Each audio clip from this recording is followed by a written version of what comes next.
안녕하세요. 풋눈스테입니다. 어제 공유한 두 조합 중 한 조합 들어와주면서 이틀 연속 수익 보네요. 하리스는 아쉽습니다. 이번 2차전은 정말 손에 땀을 쥐는 접전의 분위기였습니다. 쫓기는 자와 쫓는 자의 치열한 싸움이었죠. 하리가 전반전 2대0까지 만들면서 깨스코어를 5대1로 벌릴 때 무난한 진출이 예상이 되었지만 블라도프니 2타니까 엄청 무서워지는 모습이었습니다. 깔끔하게 올킬 내면서 진짜 대박나는 한 주 만들고 싶었는데 아쉽습니다. 그래도 크진 않더라도 수익 이어나가는 건 긍정적인 것 같습니다. 오늘은 정말 안전하게 픽 준비해왔는데 올킬 한번 해볼게요. 그럼 오늘 경기 분석 시작합니다. 첫 번째 경기는 레알 마드리드와 아스날의 경기입니다. 지난 1차전 경기 결과는 아스날이 홈에서 디펜딩 챔피언 레알 마드리드를 상대로 3대0 대승을 기록했습니다. 이날 경기는 사실상 나이스의 원맨킬이라고 해도 전혀 과언이 아니었던 그런 경기였는데요. 전반전은 굉장히 치열했던 접전의 분위기였지만 후반전에 분위기가 180도 바뀌는 장면은 아스날의 강점 중의 하나인 세트피스에서 나왔습니다.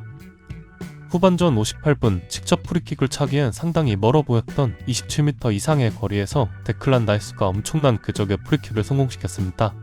사실 이 거리에서 직접 슈팅을 시도할 것이라고는 예상하기가 어려웠습니다.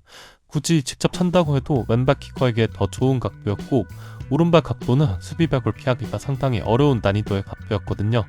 근데 이걸 라이스가 엄청난 궤적으로 득점을 만들어냈었죠. 이 득점 이후 아스날이 분위기를 확실히 타는 모습이었고 70분경 이전 프리킥보다 더 가까운 거리에서 부카요 사카가 또다시 파울을 얻어냈습니다. 이번엔 오른발 키커가 차기 좋은 각도였는데 라이스는 여기서 니어포스트를 노리는 것이 아닌 팝포스트를 노려서 득점에 성공시키며 크루트와 골키퍼의 허를 제대로 찌르는 득점이었죠. 이후 얼마 지나지 않아 75분 메리노의 추가골이 나오는데 이 장면도 사실상 라이스가 드리블로 파이널 서드까지 직접 볼을 온담으면서 레알 마드리드 수비진들을 다 불러놓은 상황에서 만들어낸 득점이라는 점에서 기점 역할을 제대로 해줬고요. 메리노가 기습적인 원터치 슈팅도 굉장히 멋진 그런 장면이었죠. 또 레알 마드리드는 이날 카드 트러블에 있던 카마빈가가 추가 병고를 받았기 때문에 2차전 결정하게 됩니다. 추아메니가 돌아오니 이번엔 카마빈가가 나가네요. 레알 마드리드는 산티아고 베르나베우에서 새 골차를 뒤집어야 합니다. 통계를 찾아보니 레알 마드리드는 역대 챔피언스리그 토너먼트에서 1차전에 3골차 이상으로 패배했던 경기가 5번 있었고 이 중 4번은 탈락했습니다. 유일하게 1차전 3골 이상을 뒤집었던 경기는 과거 1975-76 시즌 더비카운티와의 경기였네요. 이 경기 레알 마드리드의 승리 배당이 초기 2배 정도 되는 배당에서 현재 1.7대까지 크게 하락했습니다. 대부분의 베터들은 챔스의 레알 마드리드가 손쉽게 탈락하지 않을 것 같다고 생각하는 것 같습니다.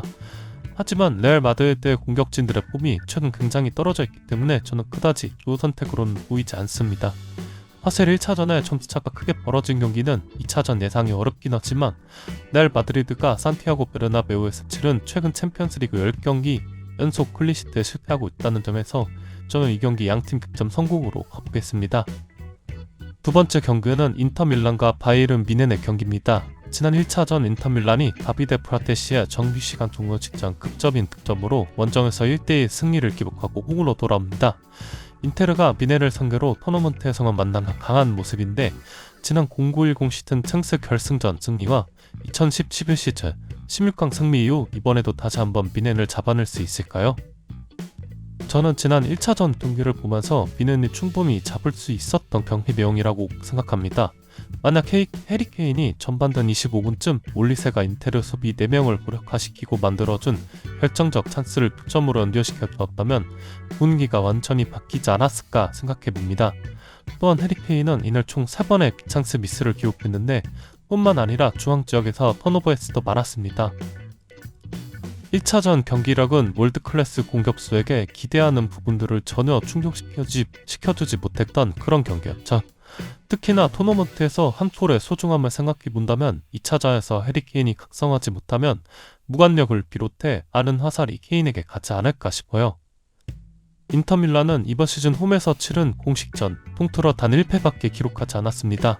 근데 이 1패도 리그 5라운드 밀라노 더비였는데 사실상 이곳은 AC 밀란의 홈 부장이기도 한 곳이라서 이런 점을 감안한다면 사실상 홈에서 인테르는 무적에 가까운 모습을 보여주고 있죠. 직전 칼리아리전에서도 3대 승리를 기록하며 홈 9연승을 기록했고 오늘 바이에른 뮌헨을 상대로도 홈 무패 기록을 이어나갈 수 있다면 인테르는 준결승에 진출할 수 있게 됩니다.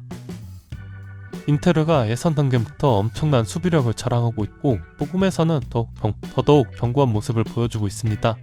또한 주말 리그 경기에서 칼리아리를 3대1로 잡아내면서 아스토리나 튀람 그리고 라우타로 같은 선수들을 체력 안배를 해줄 수 있는 모습도 있었어요. 반면 바이에른 뮌헨의 경우 주말에 토르트문트와의 대여 클라시코가 있었고 2대2 무승부를 기록했습니다. 결과적으로는 레버쿠젠도 같은 라운드에서 승점 드랍을 했기 때문에 승점 6점 차이는 그대로 유지할 수 있었지만 바이언도 리그 우승을 위해선 승점 3점이 꼭 필요했던 경기였기 때문에 로테이션을 할 수 없었어요. 사실 현재 두 팀의 상황적으로나 이성적으로나 인테르의 승리를 외치고 싶지만 인테르 같은 스타일의 팀이 한 골차로 이기고 있다는 점은 2차전 승리를 가기가 상당히 부담스럽습니다.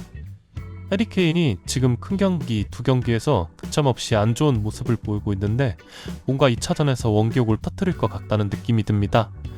근데 무승부 가능성이 높아서 바이에른 뮌헨의 플러스 0.5 handicap 승리로 가보겠습니다.